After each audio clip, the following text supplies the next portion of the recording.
Peter B. Collins, news and comment. It's Thursday, October 5th, 2017. Got a lot of news to cover today. Big things happening in Washington and elsewhere. Our top story is that California Democratic Congresswoman Linda Sanchez, who is the fifth-ranking Democrat in the House leadership, has broken ranks. And she has also broken a taboo. She told a C-SPAN gathering with reporters from the Washington Post and Los Angeles Times that it is time for Nancy Pelosi and her generation to retire from Congress and pass the torch to a new generation. That was John F. Kennedy's phrase, some of you will recall. And Linda Sanchez, not a dangerous lefty. She's a fairly moderate member of the Democratic centrist group. She represents part of Orange County, which is not a liberal area. But she's shown herself to be a serious member, as contrasted with her sister, Loretta, who was kind of flighty and prone to bizarre statements in the media. And she ran for the Senate here in California last year, lost, and is now in retirement. But Linda has expressed what many of us have been saying for some time, including your humble host. I've known Nancy Pelosi since she went to Congress in 1987. I like her personally.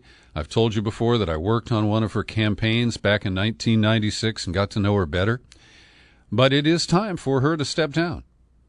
Her leadership has run its course, and I believe that Linda Sanchez is expressing what many, if not most, Democrats believe. She told the Newsmaker show, I do think it's time to pass a torch to a new generation of leaders. I want to be a part of that transition. I want to see that happen. I think we have too many great members here who don't always get the opportunities that they should, and I'd like to see that change. And pressed by reporters, she said that Steny Hoyer, the House Minority Whip from Maryland, and James Clyburn, the Assistant Minority Leader, should also prepare to step down. And she's not demanding that they leave immediately, but she thinks that the midterm elections in 2018 offer the perfect opportunity. And I agree with her. Now, Sanchez has been in Congress since 2003. So that's a little less than 15 years, and it puts her in a strong position, but she doesn't have the baggage of people like Pelosi and her pals who have been there for 30 years or longer. Another big story out of Washington, Trump has followed through on the threat that he announced or inferred in his speech at the UN General Assembly, and he says that he will formally announce next week that he is decertifying the international nuclear deal with Iran, saying that it is not in the national interest of the United States. But what he really means is that it's not in the interest of the state of Israel, and that's why he is taking these actions. Now, this is not really an option that is available. This is a six-nation deal. And the idea that the U.S. can unilaterally withdraw really is just a breach of the agreement that allows Iran to resume the enrichment of uranium and the nuclear weapons program that many of us believe is simply a sham that Iran uses to enhance its negotiating position with the U.S. and Israel. At any rate, this is a very dangerous move, and in the effort to corral North Korea, this sends a really stupid signal from Washington. And just in the last few days, the Defense Secretary Mattis, the chair of the Joint Chiefs of Staff Dunford, they have both said that Iran is in compliance and they do not support a unilateral shift away from this agreement. So technically what happens is that Trump notifies Congress, and then they have a period of time, I think it's 60 days, a 60-day congressional review period to consider next steps. So it's not necessarily definitive that Trump makes this announcement, but it does certainly complicate the situation and enhances the leverage that Iran has, which, again, is really a stupid move. Trump has this knack for elevating secondary or tertiary powers like Iran or North Korea to the level of the United States. Oh, it's really mind-boggling. I want to recommend Robert Perry's latest piece on Russiagate as he once again takes apart the exaggerated reporting of the New York Times and the Washington Post that stokes a lot of people's beliefs and the unproven allegations of Russian meddling in our election last year. And the latest wave, of course, has been about the Russia-linked ads on Facebook. And the more we learn about it, the less important, the less significant the disclosures of recent weeks become.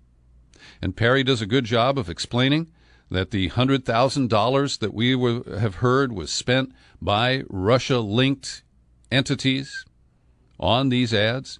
First of all, it's a drop in the bucket to Facebook. It's a drop in the bucket in terms of generating any serious number of impressions. It was a 3-year period that the so-called 3,000 ads and the $100,000 covers.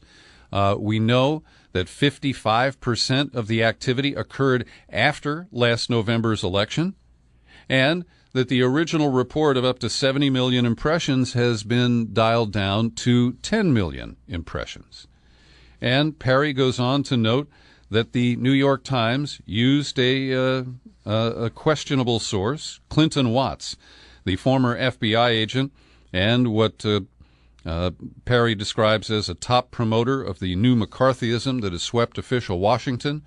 Watts has been the source of information, for example, claiming that Marco Rubio's presidential campaign suffered from an online Russian campaign against him. And Bob Perry has the balls to point out that, hey, Marco Rubio flamed out on his own. He really didn't belong in the presidential primaries, and it didn't take Facebook ads. He could not even carry his own state of Florida, which was central to his claim that he could build a base to run for president. There is more in Bob Perry's piece. I've linked to it in the show file for today's podcast. Check it out. Now we turn to the politics of gun control following this massive, ugly massacre in Las Vegas earlier this week. And we're seeing that cynically and strategically, the NRA and its owned and operated members of Congress are deciding to throw America a bone. They're saying, well, we'll talk about this idea of banning bump stocks. And these are the replacement stocks that permit a semi-automatic weapon to be fired in the fashion of an automatic weapon. And so we're seeing that the NRA, Wayne LaPierre, and key Republicans on the Hill are saying, oh, yeah, that this makes sense.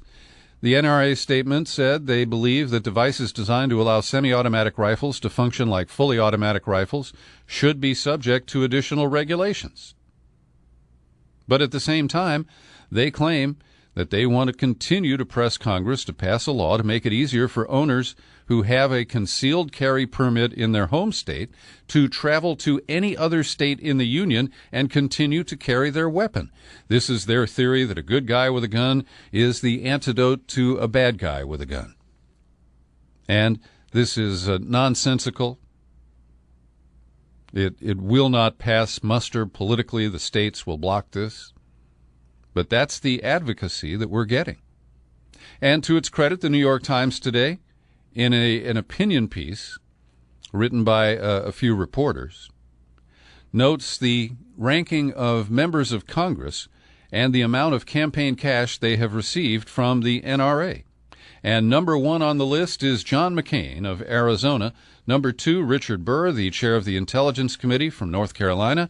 Both of them gotten around $7 million over their careers from the NRA. And the Times also published the thoughtful comments, the compassionate, empathetic remarks, I guess empathic is the right word, uttered by these hypocritical politicians. And it's all about thoughts and prayers You can find this at the New York Times. By the way, all of the top 10 recipients of NRA cash in both the Senate and House are Republicans. And when we look at polls indicating what the public considers to be reasonable gun regulation, 85% support barring sales to all violent criminals, 67% support an assault weapons ban, 62% a semi-automatic gun ban, 62% support a ban on high-capacity magazines, 89% support universal checks for gun buyers, 73% universal checks for ammunition buyers, 88% want to bar sales to people deemed dangerous because of their mental health.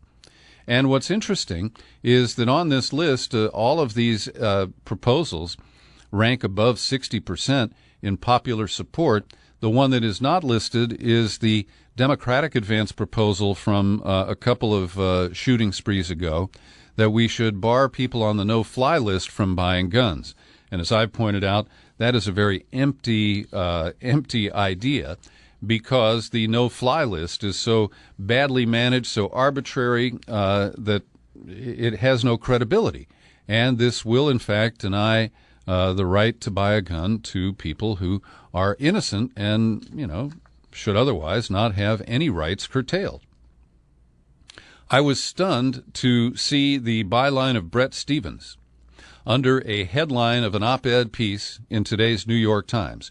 Bret Stephens was recently recruited to the Times. He's a pretty conservative guy, and there was some backlash from liberal and progressive Times subscribers who said, "What's this guy doing in our newspaper?"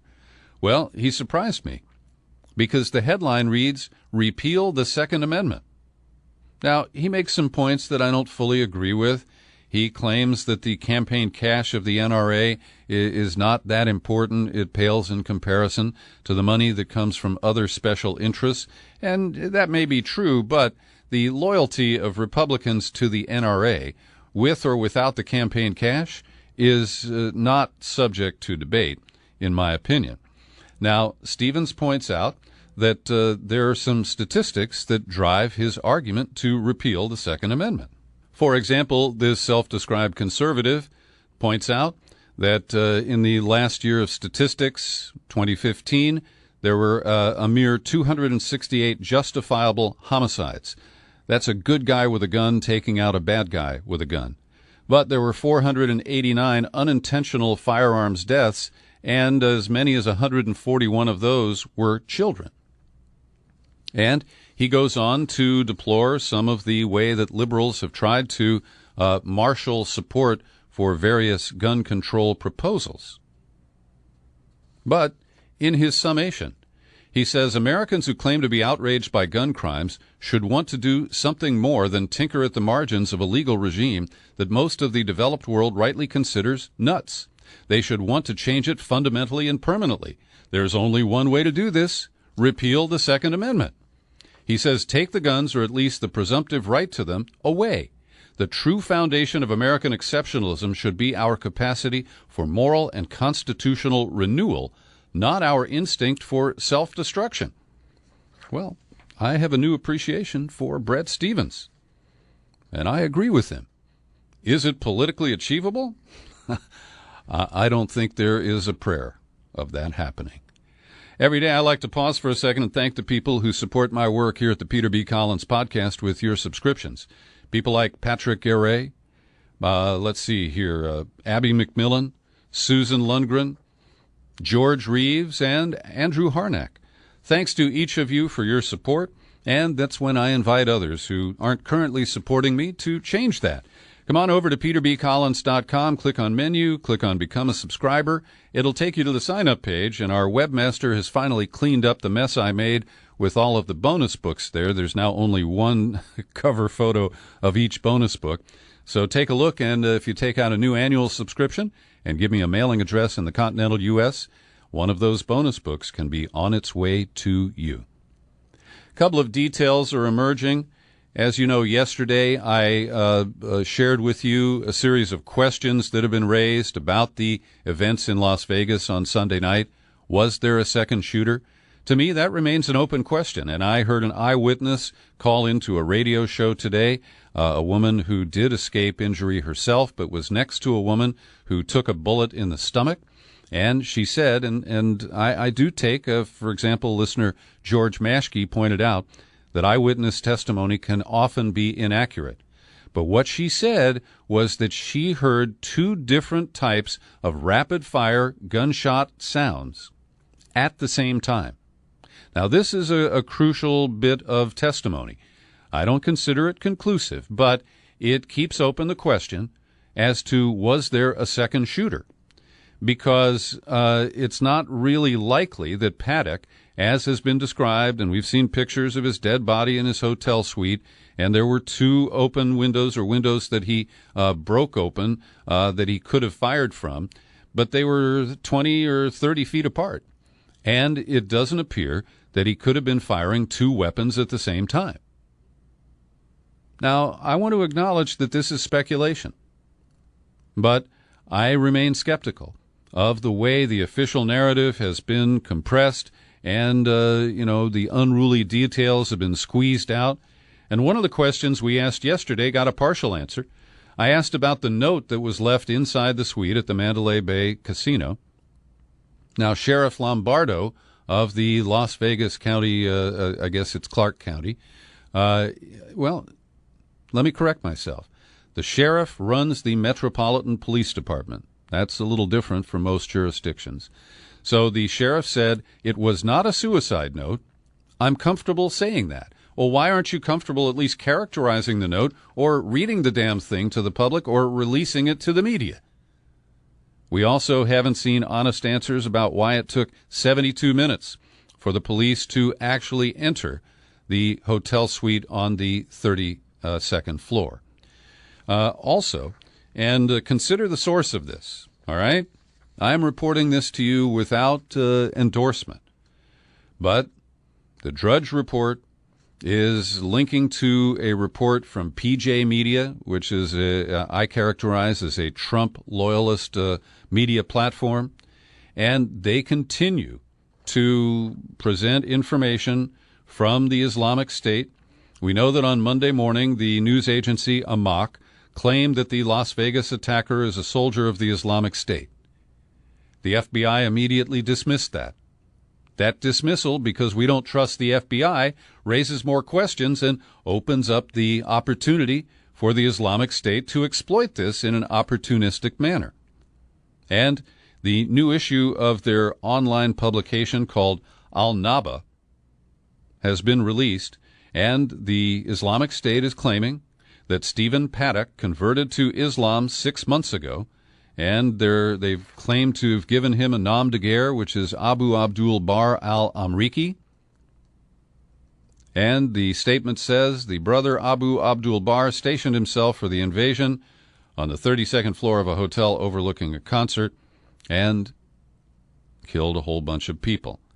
Now, I don't believe this, but because we cannot trust our government, because the FBI has lied to us so many times, because the FBI has framed so many Muslim Americans as so-called domestic terrorists, I report this for your consideration and to let you know that we have many unresolved issues about this really ugly event. The central government in Baghdad is claiming that Iraq has vanquished the Islamic State from virtually all Iraqi soil. They claim that near the border with Syria, there is an outpost in the city of Qaim, is that Qaim, that is still held by the Islamic State, but they have liberated the town of Hawija, and they are declaring victory. And this just leads to one big question. Okay, what's next? What happens in Iraq?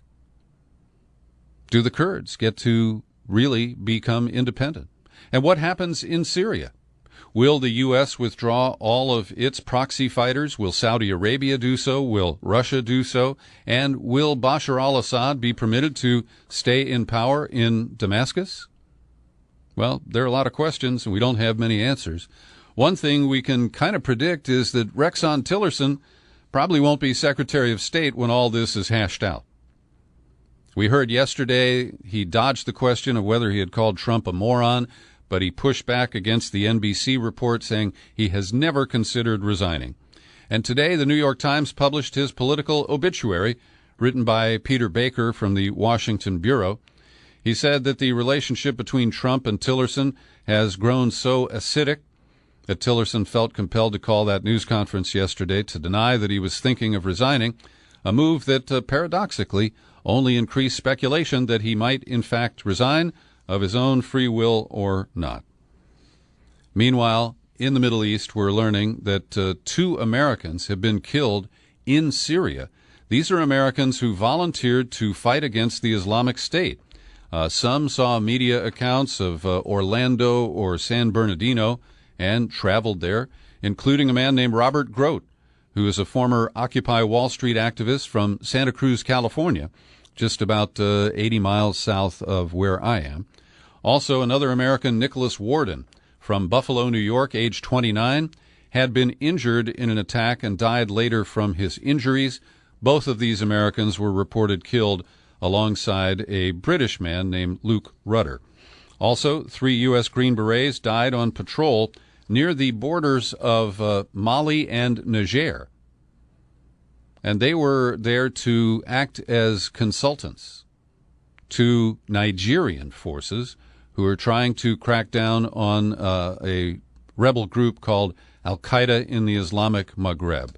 So we've had 5 Americans killed in conflict just in the past few days. Spain's Constitutional Court today has suspended a session of the Catalan Regional Parliament that's scheduled for next week. Now, there are 2 steps that appear to remain on the plan of the Catalonians to secede, to declare their independence. One is to certify the referendum that was held on Sunday, and the other would be to declare independence. Now, as of this moment, I haven't seen any indication that the certification of the election has taken place. So the suspension of the regional parliament may impact that as well.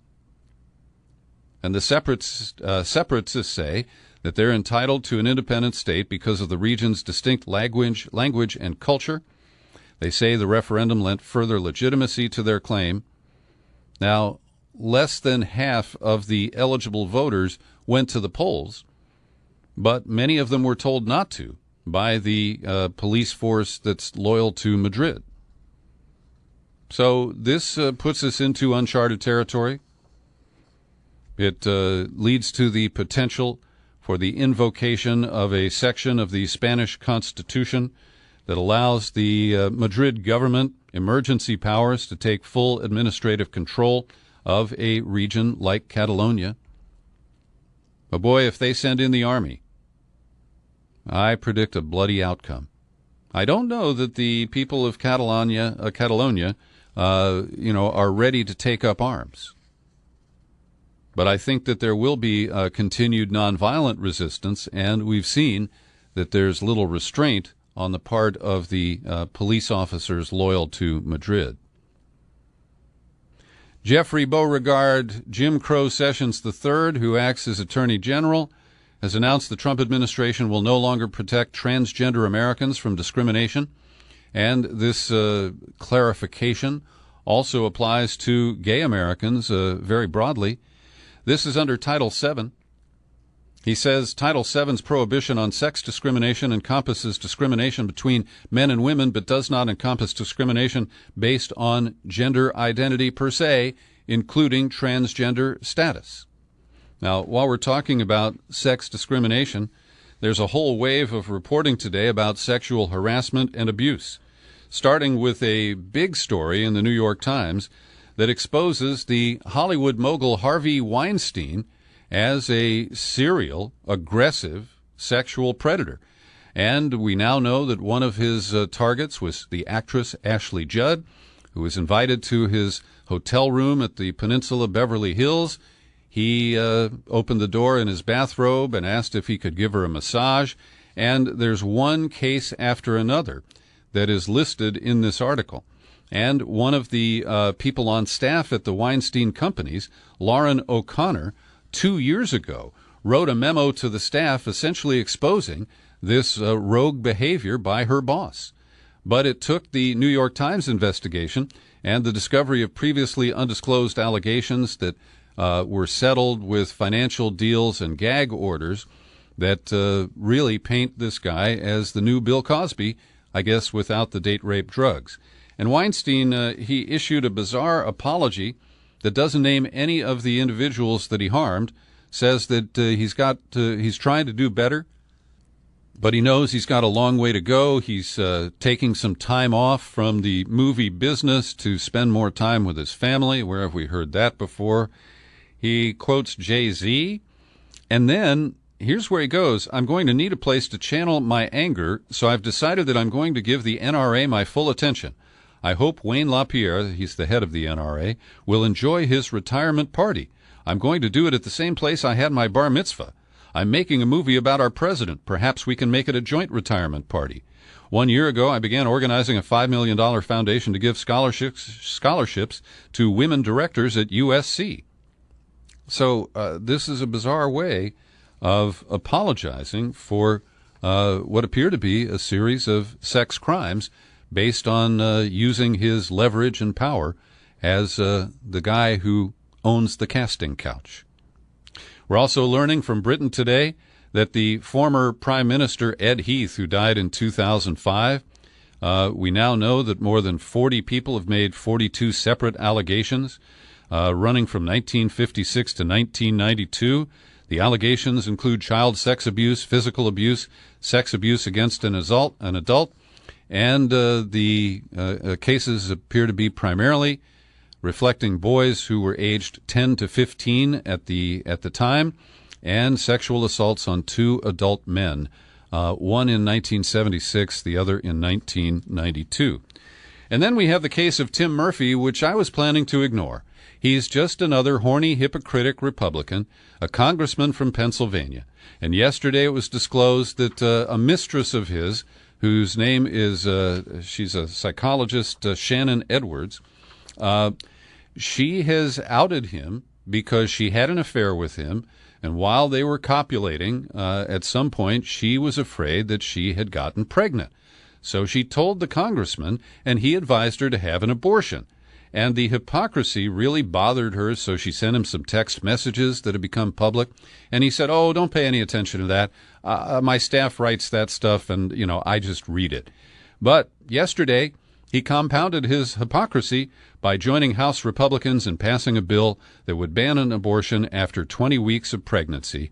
He was one of 237 votes for that piece of shit, and he also is a member of the bipartisan Congressional Pro-Life Caucus and a co-sponsor of this bill, which is wrongly called the Pain-Capable Unborn Child Protection Act. And regarding that bill, I have linked to a powerful, blistering op-ed from Jessica Valenti in today's Guardian. She said the purpose of this bill is to challenge Roe versus Wade. It is obviously unconstitutional under the current precedents, and the bill also includes criminal fines and penalties. It's not clear whether they apply to the abortion provider or the woman who receives the abortion. And Orwellian language came from the Majority Leader, Kevin McCarthy. He said the goal of the bill is ending suffering and helping people live. And Valenti kicks his ass on that. She says, that's an ironic sentiment just 3 days after Republicans let a health program expire that could leave millions of children without insurance, and 2 days after a massacre in Las Vegas that the GOP insists has nothing to do with the shocking availability of guns. The truth is that this bill, like all anti-abortion legislation, is not about helping people, never has been. It's a blatant attempt to challenge Roe v. Wade and to end all abortions, despite the human suffering such a ban would cause. Thanks for listening to my news and comment podcast today, all the way to the end here. You can find this podcast on YouTube. Share that information with your friends. I remain Peter B. Happy trails to you until we meet again. Happy trails to you. Keep smiling.